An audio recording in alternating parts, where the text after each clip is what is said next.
Well, it's been a busy day, hasn't it, so far in the world of politics. We've been hearing this morning, this lunchtime, Labour promising a pay increase for NHS staff, bursaries for student nurses if it wins the election, and the Prime Minister accusing the Labour leader of being simply not up to the job at Prime Minister's Questions, a very long Prime Minister's Questions, in fact. Let's discuss some of this with the blogger Aaron Bastani and Asa Bennett, comment editor at the Daily Telegraph. Gentlemen, a very good afternoon, both of you. Aaron, can I start with you? NHS will feature, always does feature in modern times, in election campaigns. Labour feel they're onto something. Absolutely, and there's a crisis in the NHS in regard to funding, in regard to ambulance response times, in regard to referral to treatment waiting lists.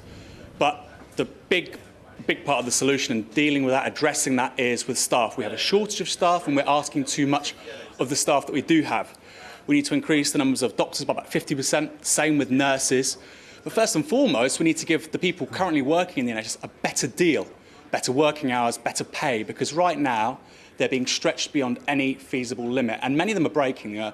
Rates of mental health issues with nurses in particular are at record highs. And I think this proposal, particularly on pay and a new deal on bursaries and tuition fees, should be just the start, because without these people, so valuable, so important, we wouldn't have the National Health Service so many of us treasure.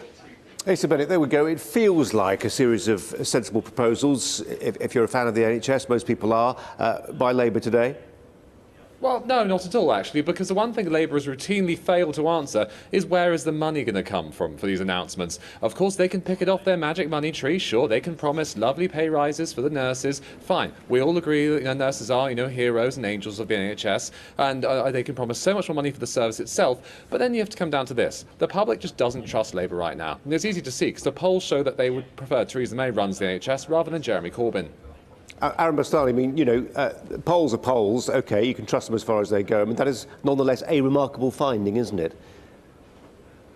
Well, it's a remarkable finding, sure, but we've seen the polling on Brexit, we've seen the polling on Trump. We saw the polling in the 2010 general election. The media called that a Tory win. It was a hung parliament. 2015, they said it'd be a hung parliament, got a Tory win. So we've got 6 weeks here. I'm not presuming anything. In this country, the people are sovereign. They decide who's the next government, not the media, not the pollsters, not me, not Asa, not you. So let's go out there, let's have a campaign, let's talk about the issues, one of which is the NHS. We have a problem. Like I say, I'll repeat it, because it has to be repeated. Referral to treatment waiting times, emergency response times from ambulances. We have too few doctors and too few nurses who are being asked to do too much. Okay, and I think decent pay should be just the start. And how's it being funded? Very simple answer, corporation tax. We have the lowest rate of corporation tax in the G7. We have reduced it from, it was 30% in the early 2000s. It's now set to go down to 15%. Yeah.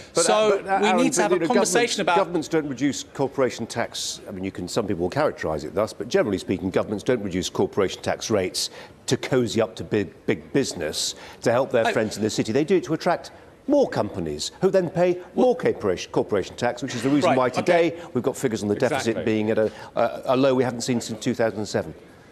Japan and Germany have world-class export industries, the kind of which Britain can only dream of. Guess what? They have higher rates of corporation tax. You have world-class business by having talent, by giving them infrastructure, by giving them resources. Okay, Britain's failing big time on business, particularly on exports, on exports of goods. Why? Because we've got that mixed very badly wrong. The idea of corporation tax will solve this is beyond nonsensical. We've been trying it for a long time. It's been failing. How about we stop doing it? OK. Asa Bennett, where the NHS in particular is concerned, people bandy around statistics. You think back to the battle for Jennifer's ear. On one level, that was all about, believe my figures. No, you need to believe my figures. It was quite striking, actually, during PMQs. Theresa May made the point that when it comes to this idea of a 1% cap on pay within NHS, she just said, like, hang on a minute. Actually, if you look at it, half of NHS staff have an average pay increase per year of 4%, when you include things like progression, promotions, etc., etc. But that sort of drill down to the detailed figures gets lost because the NHS remains, most people feel for good reason, a very emotive subject.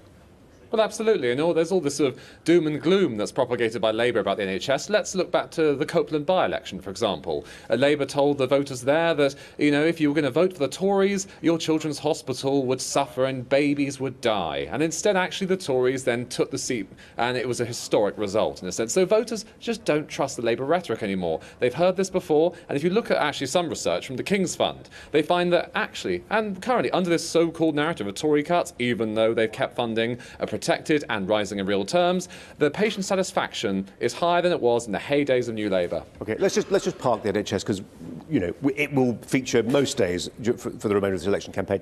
Asa Bennett, just on the TV debates, she was teased, Theresa May and PMQs, about it. And again, that she'll continue to be teased about it. But when you look at her performance, it's not nerveless, but it's not incompetent. What's she frit of? Well, quite frankly, I think she can't defend the Tory legacy, not just under her premiership, but since 2010. Falling real pay, flat productivity, flat GDP per head or per hour worked. We haven't even addressed the deficit. The deficit was meant to be eliminated by 2015. It still stands around £60 billion. So I think with a good questioner, and I think with the other leaders on form, she would face some real problems. And let's be honest, she is not the most charismatic of politicians. Jeremy Corbyn has done this twice with 2 leadership campaigns. It's made him a much more polished, refined performer. And I think he beats her most weeks at PMQs. Her people are doing this because they're smart and they're playing to her strengths, which is fundamentally disappearing and relying on people like Asa to big her up when she goes missing in action. Oh, there you go, please. Asa. Aaron Bastani thinks that Jeremy Corbyn bests Theresa May at PMQs most week. I mean, I do not need to be the one to support Theresa May because Jeremy Corbyn does the job for her, already by being so incompetent anyway. Given that he failed to scrutinise her at all during PMQs. Just take today, for example. He read out the letters on very worthy issues, sure, but then he didn't press. He moved on to something else, housing, flitting around all over the place. It fell to Angus Robertson from the SNP to really make us sweat over things like the triple lock on pensions. I'm afraid we've got to leave it there. And that's why we see that Corbyn's so manifestly incompetent. OK. She won't do these debates because she can't answer the questions. Simple as that. Aaron Bastani, Asa Bennett, thanks both very much. Much more to come.